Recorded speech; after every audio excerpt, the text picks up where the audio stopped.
국민이 누려야 할 권리와 생존권을 위협하고 해양수산자원을 황폐화하는 정부의 남해 이이지 바닷모래 채취 강행. 설상가상으로 지난달 27일 어민과 수산업계의 목소리를 외면한 채 바닷모래 채취 기간을 내년 2월까지 1년 더 연장한다고 발표했다. 조금씩 기간 연장을 하는 땜질식 처방만 제공할 뿐 대책 마련에 손을 놓고 있는 정부 탓에 어민들 모두 속만 태우고 있는 상황. 아니 그 파면 안 되지. 지금 뭐 모래가 지금 어디 없어서 뭐 그 옥바다 모래를 채취를 하는가? 아니 그 육지에 모래가 많지 않습니까? 강에 모래가 많은데 굳이 왜 이거를 바다 모래를 채취를 해가지고 이렇게 하는 건지 정말 이해가 안 갑니다. 이거는 대안이라고 볼 수가 없죠. 계속 강행되고 있는 바닷모래 채취가 향후 어떤 문제를 가져올지 그 심각성에 대해 알아본다.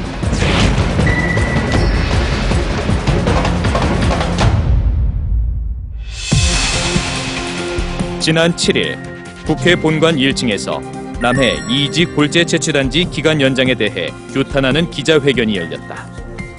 국토부와 해양수산부는 건설업계 및 국가 경제에 미치는 영향 등을 이유로 남해 이제트 골재 단지 기간 연장을 끝내 강행했습니다. 대대손손 물러주어야 미래 세대가 누려야 할 수산자원을 팽반 논리에서 바다 모래와 교환하는 것은 과연 옳은 일인가에 대해서도 정부는 대답해야 합니다. 남해에서 모래 채취가 시작된 것은 2008년. 부산 신항만 건설에 사용할 골재 확보를 위해서였다. 그러나 국책 사업이 목적이라던 모래 채취는 해당 사업이 완료된 후에도 건설업계의 요청에 따라 민수용까지 확대되었는데 현재는 대부분이 민수용으로 이용되고 있다. 연장을 또 한다는 거 봐야죠. 또 한다고 봐야죠. 그죠? 예. 그렇죠. 예. 그로 인해서 우리 어민들이 얼마나 죽어나갔습니까?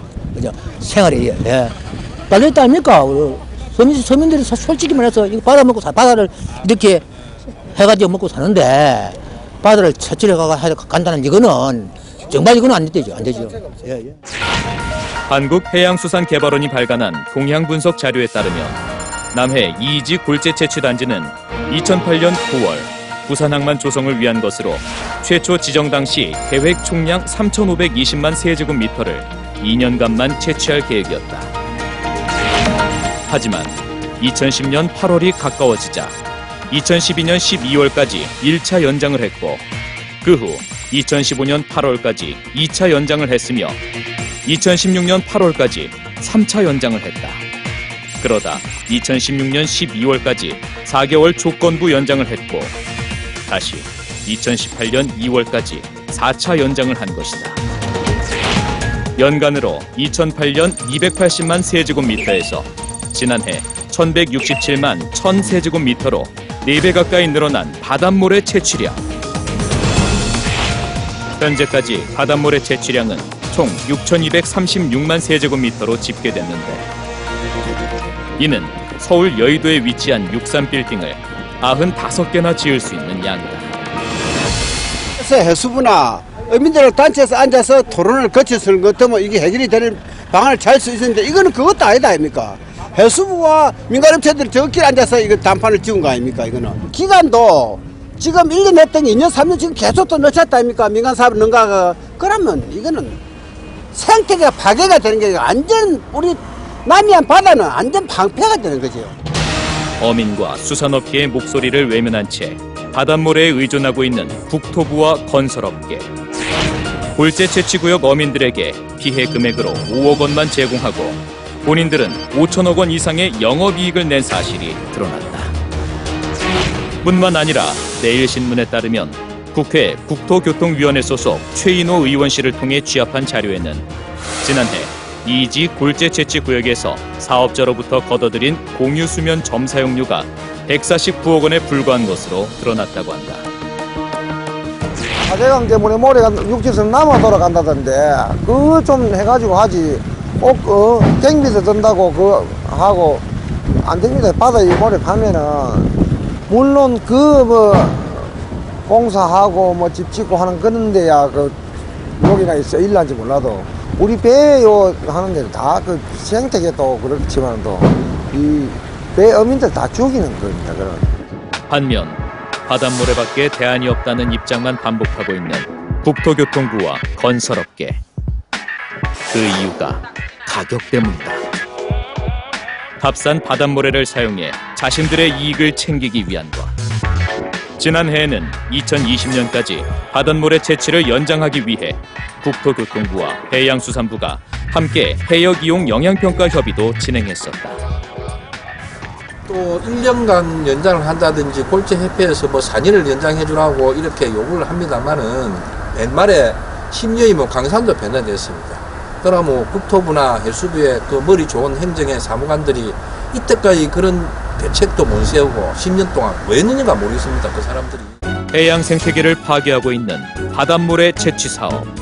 이는 전 세계적으로 지향하고 있는 골재 채취 방법의 하나인데 해외에서는 어떻게 대응하고 있을까? 과거 1980년대부터 파오던 다른 나라들은 이제 이 바다의 자원 또는 생태계가 파괴가 되고 또 이 수산 자원에 문제가 많이 있다는 게 밝혀지면서 아주 줄이고 또 모래 채취 업자들이 이 허가를 신청할 때는 반드시 그 지역의 어민들의 동의를 받아야 되는 그런 아주 민주주의인 절차 또는 그 모래 채취 해역의 이용자들이 다 모여서 같이 그 해역 이용을 어떻게 지속 가능하게 합리적으로 이용을 할 것이냐를 상호 협의하여서 이루어지고 있다는 게 가까운 나라 일본만 하더라도 2000년대 전까지 세계 최대 바닷모래 채취국 중 하나였다. 그러나 환경 규제가 강화되면서 1990년 8,900만 톤을 정점으로 해사 채취를 중단하는 움직임이 일어났고 대체 골재로 쇠석을 사용하면서 지금은 바닷모래 차지 비율이 전체 골재 중 4% 정도라고 한다. 바닷모래 채취 사업에 대해 가이드라인을 제정한 나라도 있다. 영국의 바닷모래 채취 역사는 약 100년. 2007년 5월에 가이드라인을 제정하면서 바닷모래 채취에 대한 법적 규제를 실시했다. 해사 채취가 필요한 경우에는 해양 환경 보호를 위해 사전 평가 단계, 정식 평가 단계, 모니터링 단계로 총 3단계 평가 단계를 거쳐 채취를 허가하며 채취 지역에 대한 규제 시행과 바닷모래 채취에 관한 지침서를 발간하고 바닷모래 채취에 대한 누적 영향평가를 하며 바닷모래 채취를 할 때는 이해관계인의 동의를 얻어야만 가능하도록 규정했다. 유럽에서 바닷모래 채취량이 최고 수준이었던 나라는 네덜란드다. 네덜란드는 별도의 전문가 그룹으로 된 환경영향평가위원회를 구성해 해양 생태계를 파괴하지 않는 범위 내에서 바닷모래 채취 사업을 하면서 준솔토를 활용한 재활용 골재를 생산해냈다. 바닷모래를 사용한다는 것은 육지에 하천의 모래가 부족할 경우에 대부분이 썼던 걸로 보이고 그런 나라들 중에 대표적인 나라가 영국이다 또는 네덜란드, 일본 이런 나라들이었는데 그런 나라들의 그 연안에 모래 채취를 하다 보니까 이 연안 생태계라든지 어족 자원의 감소를 가져오는 그런 불합리한 경우가 있는 것을 확인을 하고는 이젠 대부분이 이 대체골재를 사용을 하고 그런 대체골재를 개발하는 과정에 심지어 폐자재라든지 또는 준설한 바다를 준설한 이 준설토를 건축 자재로 이용할 수 있는 방안들도 많이 개발해서 직접 쓰기도 하고 있다라는 그런 해외 사례들이 있는 걸로 알고 있습니다. 지난 15일 블랙카드를 부착한 4만여 척의 어선이 남해 배타적 경제 수역에 모였다. 그리고 백고동 소리와 함께 바닷모래 채취를 반대하는 목소리가 울려 퍼지기 시작했다. 바닷물에 채취를 하면 손쉽게 채취가 되기 때문에 비용이 적게 됩니다. 그렇기 때문에 바다 생태계를 훼손하고 또 어민들의 생존권을 앗아가는 대신에 일부 모래 채취업자들의 이득은 막대하죠. 예. 어떤 기업들은 작년에 당기 순이익만 800억이 넘는 거대 재벌만큼의 순수익을 거뒀다는 그런 보고가 있습니다. 올 1월 중순부터 중단되었던 남해 바닷모래 채취 사업. 그러나 건설업계에서 모래 부족을 이유로 부산 경남 지역에 위치한 50개의 레미콘 공장의 가동을 멈추면서 다시 정부는 남해 모래 채취를 연장하기로 한 것. 결국 정부의 대답은 일단 채취량을 축소하면서 정밀 진단을 한 후 추가 조치를 취하겠다는 것이다. 하지만 여태껏 자세한 조사는 진행된 적이 없다. 국토부는 실제로 보존량 6,987만 세제곱미터, 채취 가능량 4,722만 세제곱미터를 거짓 고시로 보존량 7,097만 세제곱미터, 채취 가능량 4,828만 세제곱미터로 기재했었다.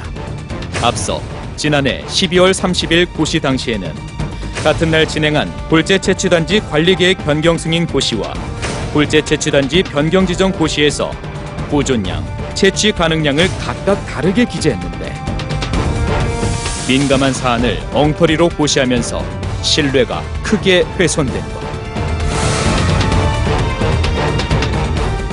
이에 지난 2월 27일 대형 선망수협과 경남 14개 수협조합장은 창원지검 통영지청에 골재채취법 위반 혐의로 한국수자원공사 전현직 사장과 19개 골재채취업체 대표를 고소했으며 다음날 28일에는 공로성 수협중앙회 대표이사와 정현송 남해바다 모래채취 대책위원장 등 전국 어민대표 항의 방문단이 세종시 국토교통부를 방문해 항의문을 전달했다. 남해안에 지금 이제트에 있는 이거 산란장은 우리 산면인 바다라고 하지만은 사실은 모래가 이렇게 좋은 모래밭은 드물다고 봅니다. 하물에서 어민들은 이 산란장이 최고의 산란장이라고 평가하고 있고 또 모래 채취업자의 경우에는 모래가 많으니까 당연히 여기는 최고의 또 모래를 채취할 수 있는 장소다 이렇게 판단하고 있는 것 같습니다. 하지만은 건설은 바다 모래가 아니더라도 육상 모래, 여주, 또 밀양, 창녕 이 기타 지역에 전국에 모래가 많이 산적해 있습니다. 그럼에도 불구하고 굳이 우리 바다 모래를 채취하면서 어민들의 이거 산란장을 무시해가면서 구태여 정책을 이렇게 펴가야 될 이유가 없다고 보는데. 현재 4대강 사업으로 쌓인 하천 골재로 인해 경기도 여주시에서는 농민들의 민원이 발생하고 있으며 관리 비용에도 막대한 예산이 소요되는 것으로 알려졌는데 그런데도 정부는 이를 수수방관한 채 바닷모래 채취에만 골몰하고 있다. 가격면에서 바닷모래가 경제적이라는 논리를 펴고 있는 정부. 잘못된 선택으로 훗날에 더 큰 비용이 발생할 것이라는 점을 간과하고 있다. 비용이 싼 것은 단순히 모래 채취를 해서 항구에 들어오고 남해 안에 있는 항구에 들어와서 그 항구에서 이제 건설용으로 민수용으로 쓰기 위해서 모래 세척을 하고 이러는 과정에 드는 비용이 1,530원이잖아요. 다른 지역에 가서 운송을 해오면 그 운송비가 3배, 4배 이상이 든다라고 하고 있습니다. 결국 손쉽게 모래를 얻어서 아주 값싸게 이용을 하려고 하는 게 이 모래 채취 업자들의 발상인 걸로 보이는데 그러나 그렇게 한 것이 싸다라고 하기에는 그 모래를 준수를 함으로써 자연 생태계나 또는 수산 자원의 감소라든지 이런 문제의 사회적인 비용을 또 복구하는 문제까지 합치지게 되면은 국가 전체적인 입장에서는 그 비용은 오히려 다른 데 가서 운송해오는 값보다 더 많이 든다라고 그것에 대한 것은 한 번쯤은 분석을 해서 경제성 분석이 필요할 걸로 여겨집니다만 어떻든 간에 사회적인 비용은 훨씬 더 많이 든다는 걸 제대로 인식해야 될 일이라고 여깁니다. 바닷모래가 사라지면 해양 생태계가 파괴되고 그것은 국민 모두에게 더 큰 피해로 다가오게 된다. 깨진 독에 물붓기와 다를 바가 없는 정부의 어리석은 만행은 결국 국민 모두를 죽이는 길이다. 당장 눈앞의 이익을 위한 바닷모래 채취는 즉각 중단되어야 한다.